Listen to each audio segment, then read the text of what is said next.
Have you ever noticed how sometimes opening your mouth is the first step to losing your peace?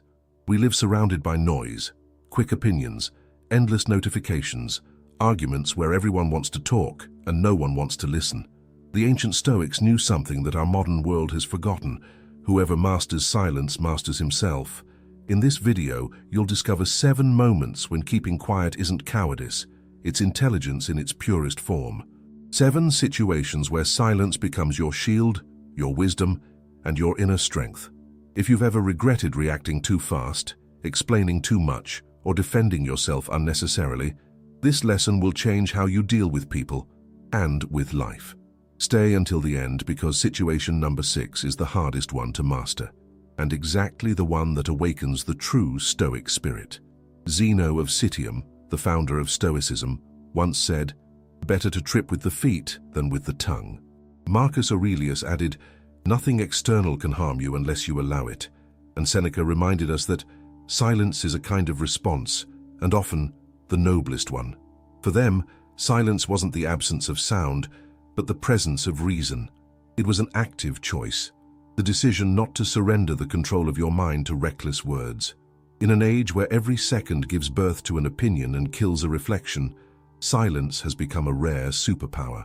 To be quiet today is to shout, but with elegance, and perhaps it's the clearest sign of maturity one can show. Situation 1. When you're unfairly criticized. Think of that moment when someone twists your intentions or judges you without knowing the whole story. Your first instinct is to defend yourself to prove them wrong, but Stoicism teaches that what others say is beyond your control, only your reaction belongs to you. Marcus Aurelius wrote, "If someone offends you, it's only because their opinion of you is mistaken. Staying calm shows strength. Let time and your actions speak for you. Remember, the echo of truth is slow but relentless. The Stoic wastes no energy arguing with time. He lets the results do the talking. Integrity, lived daily and quietly, is the most powerful argument that exists." Situation 2. When anger takes over. Anger is like fire. It starts small but burns everything if you feed it with air. Epictetus said, "Anyone can get angry, that's easy. But to stay calm while angry, that is strength." When you feel it rising, don't fight it. Observe it. Feel the heat in your body, the tension in your jaw, and before reacting, breathe. Breathing is the first form of silence. Each pause is a brick of self-control. Words spoken in anger are arrows shot in the dark. They rarely hit the right target. Between impulse and response lies your freedom. Silence in the face of anger isn't weakness, it's protection. It's choosing peace over chaos, control over combustion. Situation 3. In the face of boasting and self-promotion. Some people turn every conversation into a stage, every moment into a performance. They speak to be admired, not to connect. Seneca wrote, "He who brags reveals his insecurity." When you encounter such people, remember, silence is confidence made visible. You don't need to compete or compare. The wise simply observe. While others show off what they have, the Stoic cultivates who he is. True strength doesn't need to announce itself. And when a dialogue turns into a contest, smile. Your calm presence will say everything words could not. Situation 4. In the middle of gossip and rumors. Rumors are like smoke. The more you blow, the faster they spread. Seneca said, "The best answer to slander is the integrity of one's life." The truth doesn't need to run. It walks steadily and always arrives. When falsehoods spread, resist the urge to explain or defend yourself endlessly. Ask yourself, is this a situation that truly needs my voice, or is it just my ego demanding justice? Most of the time, silence paired with consistent character is all that's needed. If you must speak, speak once, clearly and calmly, and then move on. The storm will pass. Each minute you save from gossip is a minute invested in peace.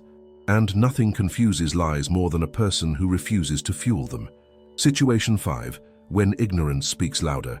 There are arguments that aren't conversations, they're duels of ego.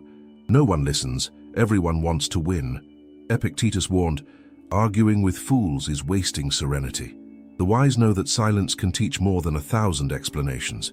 When you realize the other person is debating to dominate, not to understand, withdraw. Not out of weakness, but wisdom. Set boundaries, protect your energy, preserve your mind. In a world obsessed with being right, peace is a rare rebellion. Those who choose silence in the face of ignorance lead by example, showing that serenity is not surrender, but mastery. Situation 6. When you face injustice. Few things test the soul like being treated unfairly.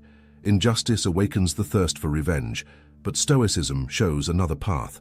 Marcus Aurelius wrote, "The best revenge is to be unlike those who wrong you."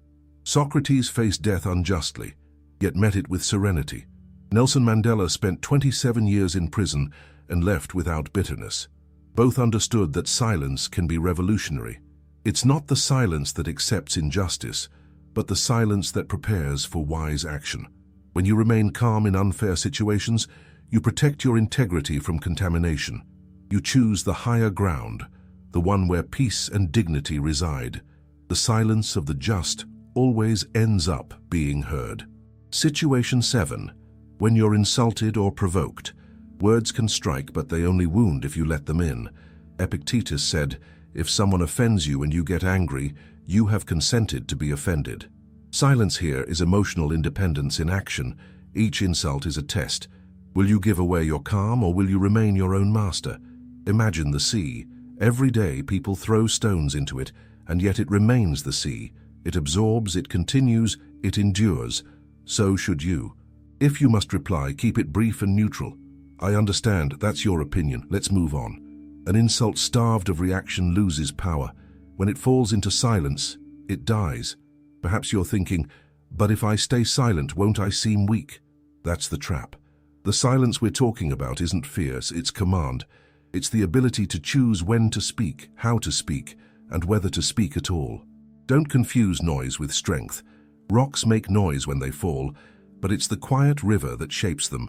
Silence is the home of awareness. It's where you listen to what truly matters. Those who practice it gain something priceless: inner predictability. People stop pressing your buttons because they realize the buttons no longer work. Apply this today. Pick one place to practice: traffic, work, a difficult conversation. Before replying, breathe, unclench your jaw, lower your shoulders, count to 5 and ask yourself, will speaking now improve the outcome or just ease my anxiety? If the answer is just anxiety, stay silent. Watch what happens. You'll find that in 9 out of 10 cases, silence resolves more than speech ever could. This small habit, repeated daily, builds an inner fortress. You begin to realize you don't need to win every conversation. You just need to win yourself. Notice too how silence changes how others see you. Noisy people lose credibility. Calm ones gain it. When you speak less, your words carry more weight. You're heard not because you insist, but because you embody what you say. That's how silence expands influence, not by forcing others to listen, but by inspiring them to. Now imagine applying these 7 lessons this week. When unfairly criticized, let time defend you. In anger, choose the pause before the reply. In the face of boasting, offer attention instead of competition. Amid gossip, feed facts, not flames. When ignorance shouts, protect your serenity. Facing injustice, align your values before acting. And when insulted, remain the sea, deep, calm, unshaken. This isn't theory, it's practice. A path tested for centuries by people who learn to live well even in chaos. In the end, it all comes down to one decision. Do you want to be governed by the world, or do you want to govern yourself? Stoicism answers with simplicity: govern yourself, and the world loses power over you. Marcus Aurelius wrote, "Don't waste time arguing about what a good man should be one." Speaking is easy. Silence takes strength. And every time you choose the right silence, you strengthen the most powerful muscle you have: consciousness. Because whoever controls his words controls his destiny. And whoever masters silence masters the inner world, and with it, the direction of his life. If this video made you reflect, share it with someone who needs to rediscover the power of silence. And subscribe to Stoic Spring, because each lesson strengthens the habit of caring for your inner peace and growing in maturity. See you in the next video.